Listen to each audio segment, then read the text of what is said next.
came back with a red shirt on, tiptoed through the alley, and went right and started shooting. Black Sam has never backed down from speaking the truth about his brother's death. But this time, he's gone all in. He just released shocking new CCTV footage from Nipsey's store, showing the heartbreaking final moments of that day. But this video doesn't just show the tragedy, it exposes major clues about who might have really called the shots behind the hit. Let's break it down.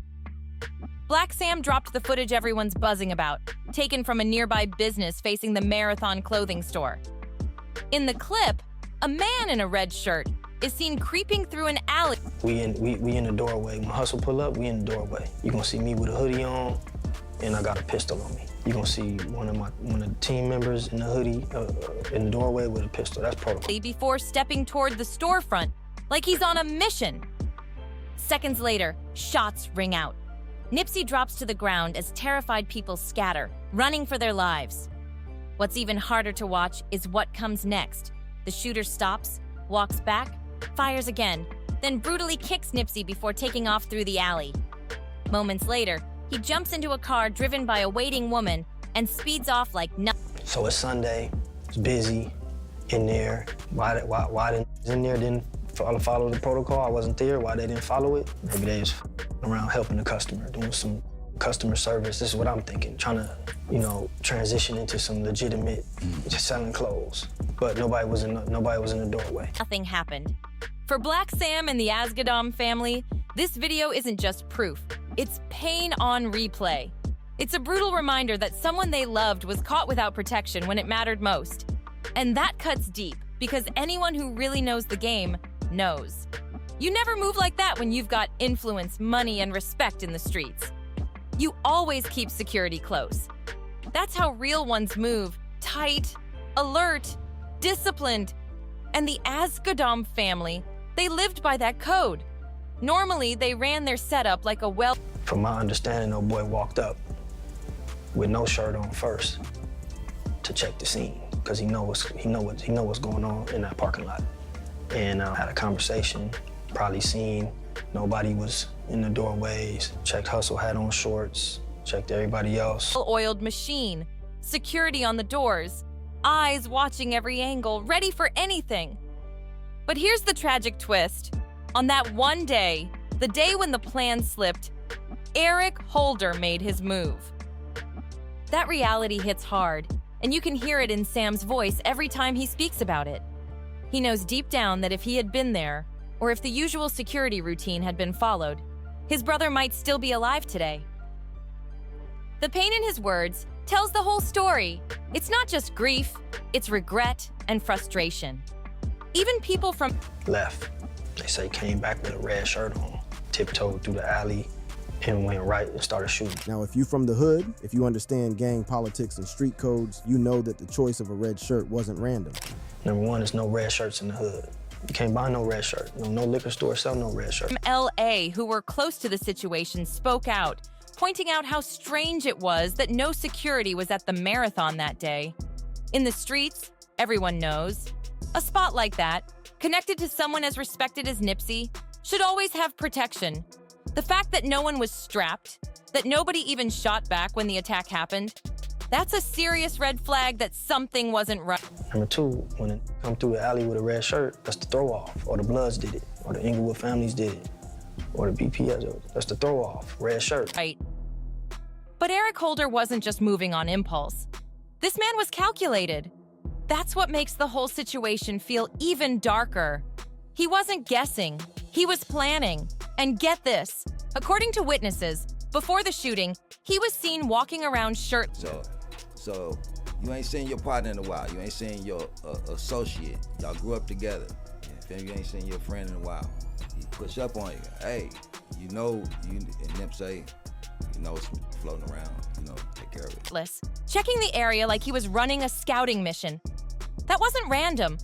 He was testing the setup, figuring out how to move before striking. This wasn't just another street beef gone wrong. It was cold, strategic, and personal. Every second of that footage makes it clear this wasn't a coincidence. It was a setup that went exactly how he wanted it to go. And that's what makes Black Sam's release of this footage so powerful. It forces everyone to see what really went down that day. The streets don't play fair. You can be doing everything right, trying to grow, trying to stay solid, and still end up facing tragedy. That's exactly what happened when the marathon team started running things without Black Sam around. Without his presence keeping everyone sharp, they started operating more like a regular business, focused on customers, clothing, and keeping things professional. And in most worlds, that's progress, that's growth. But in their world, where success breeds envy, and where even your wins can paint a target on your back, letting their guard down turned deadly. The question now is chilling. Was it just bad timing, or was someone playing chess behind the scenes? Did somebody already know security would be light that day? Was it just coincidence that Sam wasn't around, or did someone make sure of it? These aren't wild conspiracy theories. These are real questions when you look at how perfectly the setup went down. The entire security chain broke in ways that don't make sense for a team that ran things so tight. It feels like somebody wanted it that way. And that's the cold truth from the trenches. Now that the whole security breakdown is clear, it's time to dig deep into what really went down between Nipsey and Eric Holder that day. Because let's be real, everything most people think they know about that conversation is straight up wrong. The mainstream news, the court, even some hip-hop blogs, they've all been spinning the same story that makes it sound like Nipsey brought the drama on himself. But when you hear what really happened, it flips everything. The only person who can truly speak on that moment is Herman Cowboy Douglas, the realest one in the mix.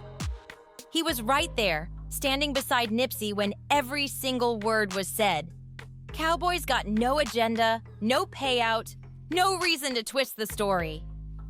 He's been trying to keep it real from day one, but the louder lies kept drowning him out. See, the version they painted in court made it sound like Nipsey confronted Holder hard, called him a snitch in public, embarrassed him, and basically set off a deadly chain reaction. But that's not the truth. Cowboy's been saying it for years. Nipsey never disrespected that man. He never called him a snitch. That word never even left his mouth. What really happened was way more genuine. Nipsey was out there being the same community leader he always was. He was in front of his store, taking pictures, shaking hands, showing love, just being that hometown hero everyone respected. When Holder walked up, it wasn't two enemies squaring off. It was old faces crossing paths again. And in the streets, this kind of exchange happens all the time.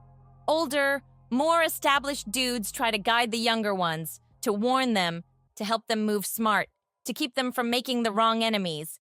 That's all this was. Real street mentorship, not confrontation. Nipsey was doing what real OGs do, trying to look out for someone who might be walking into danger. He basically told Holder, "Look, bro, I'm hearing some talk about you that could put you in a bad spot out here."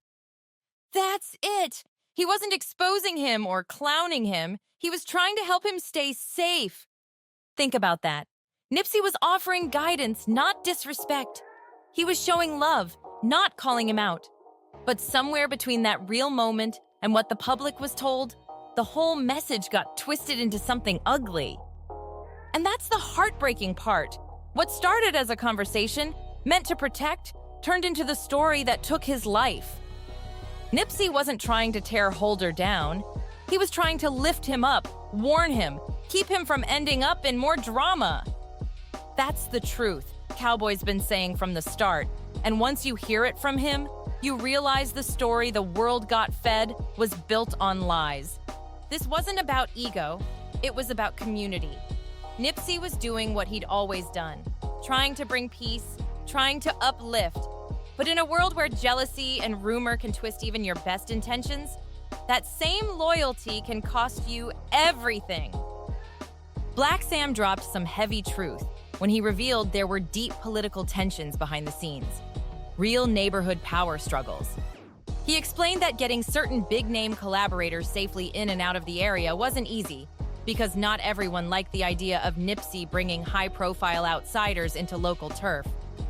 That right there shows that hours before his death, Nipsey and his crew were dealing with serious pressure from within their own community. Pressure tied to money, territory, and pride. They weren't just talking about music or business.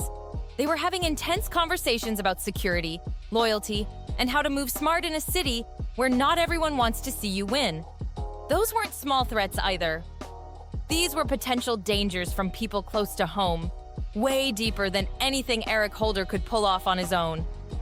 Then there's the Dr. Sebi angle, a conspiracy that added a whole new layer to the mystery. Word was, Nipsey was working on a documentary about Dr. Sebi's claims on natural health cures that could change the game. While there's no solid proof connecting that project to his murder, the timing still raises eyebrows. But let's keep it real. The most telling clues don't come from internet theories. They come straight from the streets. The way law enforcement handled things that day looked off from the start. Reports say when Holder's female companion tried to turn herself in, she was actually turned away by police. What? That's the kind of detail that sparked an internal affairs investigation and had people wondering if someone higher up was trying to keep certain details quiet. And when you look at how much damage Nipsey's death caused, it's clear this wasn't just one man pulling a trigger. Who really gained from wiping out a self-made entrepreneur who was creating jobs, building wealth, and empowering his community? Who benefits when a movement like that suddenly collapses? Those are the real questions. That's why investigators should have looked beyond Holder to whoever might have been pulling the strings behind him.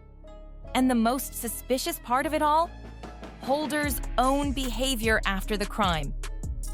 2 days after the shooting, he didn't go into hiding. He walked into a mental health clinic asking for psychiatric help. That's not normal for someone who just acted in the heat of the moment. So was he really having a breakdown? Or was that part of a calculated plan? Maybe he was told exactly what to do to build a mental health defense in advance. Because let's be honest, this whole attack was too organized to be random. Everything, from the timing to his escape, looked like someone had thought it through. Then came the trial, and the way it played out didn't sit right with a lot of people. The prosecution leaned hard on the testimony of Holder's female companion, who got full immunity for cooperating. Meanwhile, the defense didn't even try to deny the shooting. They shifted gears, arguing it wasn't premeditated. Holder's lawyer, Aaron Jansen, claimed it happened in the heat of passion, hoping to get it downgraded to manslaughter. But in the end, Holder got 60 years, basically a lifetime sentence. He won't even see parole until he's served 51 years. By the time that day ever comes, most of the people connected to whatever went on behind the scenes will be long gone. That's why some believe that the full truth may never see daylight. And here's where Black Sam's moves make even more sense. He's been cutting ties, watching who he lets around him. He doesn't greenlight certain projects or let specific people use Nipsey's name, and that says a lot. It shows he suspects some folks might be trying to profit off his brother's legacy, maybe even the same ones who helped tear it down. Because look how fast everything crumbled after Nipsey was gone. Within months, the Marathon store was shut down, the connected businesses folded, and countless jobs disappeared. That kind of collapse doesn't happen by accident. It almost feels like somebody knew exactly which strings to pull to destroy everything he built. But the most chilling part? The way the narrative got hijacked so quickly. Within hours of the shooting, the media locked in on that snitch story, the same one that never even happened. That false claim served a purpose.